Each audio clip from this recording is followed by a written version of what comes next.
یہاں پر جو لڑکے لڑکیاں ایتھیزم کی طرف جا رہے ہیں نا، اور مجھے پتہ ہے جا رہے ہیں، اور یہ بڑھ رہا ہے آہستہ آہستہ، اور وہ اسلام کی طرف ایک اینٹی اسلام قسم کا سینٹیمنٹ بڑھ رہا ہے،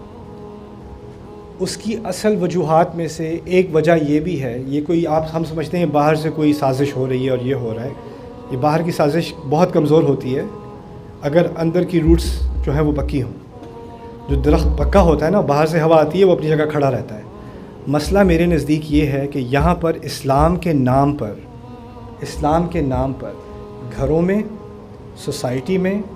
تقریروں میں جو زیادتیاں اسلام کے نام پر زیادتیوں کو اسلام بتایا گیا ہے نا، شروع میں نے کہا تھا زیادتی کو برداشت کرو اور آگے سے کچھ نہ کہو، کہتے کیا ہیں اس کو؟ صبر کہتے ہیں۔ یہ اسلام کے ساتھ مذاق ہے اور اسلام کے نام پر زیادتی ہے اور یہ فطرت کے خلاف ہے، اور جب ہم سوسائٹی میں اس طرح کی غلط ڈیفینیشنز کو عام کریں گے نا تو نوجوان کے ذہن میں آئے گا اس دین میں انصاف ہے ہی نہیں، اس صبر سے تو مجھے آزادی پسند ہے، اور میں اس سے ہمدردی کرتا ہوں،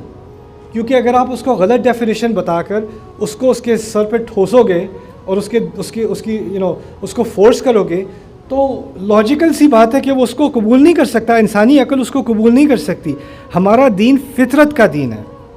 اس میں جو بات ہو رہی ہے وہ عقل کو اپیل کرتی ہے، دل کو اپیل کرتی ہے، جذبات کو اپیل کرتی ہے، روح کو اپیل کرتی ہے، انسان کے اندر کے تمام شعبوں کو اپیل کرتی ہے ایک دفعہ میں۔ لیکن ہم نے اپنے دین کو ایسا غیر فطری بنا کر پیش کیا ہے نا، اور اتنا ان ریئلسٹک بنا کے پیش کیا ہے کہ عام نوجوان کے لیے اس دین کی طرف اٹریکٹ ہونا مشکل ہو گیا ہے۔ اگر وہ دین کی طرف آنا بھی چاہتا ہے وہ دو باتیں ایسی سنتا ہے، کہتا ہے نہیں یہ تو نہیں ہوگا میرے سے، اور یہ چیز ہمیں اب توڑنی ہے، اور اس کا واحد توڑ میرے نزدیک قرآن کا دوبارہ سے رجوع ہے۔ قرآن کی طرف اگر ہم واپس آئیں گے نا تو جو روشن خیالی اس کے اندر ہے،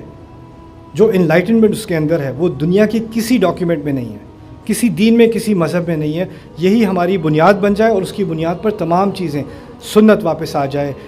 دین کی تہذیب واپس آ جائے، وہ ساری چیزیں جو ہیں یہ سیکنڈ ہیں، اس کا نتیجہ ہیں۔ جو درمیان میں ہمارے دین کے جو ستون ہے نا وہ قرآن ہے، اللہ